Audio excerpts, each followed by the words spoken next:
பெருங்காற்றும் அடங்கி போகும், எக்கடலும் வழி திறக்கும்.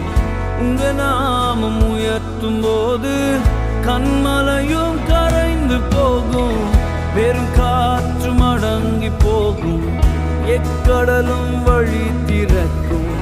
உங்க நாமம் உயர்த்தும் போது கண்மலையும் கரைந்து போகும்.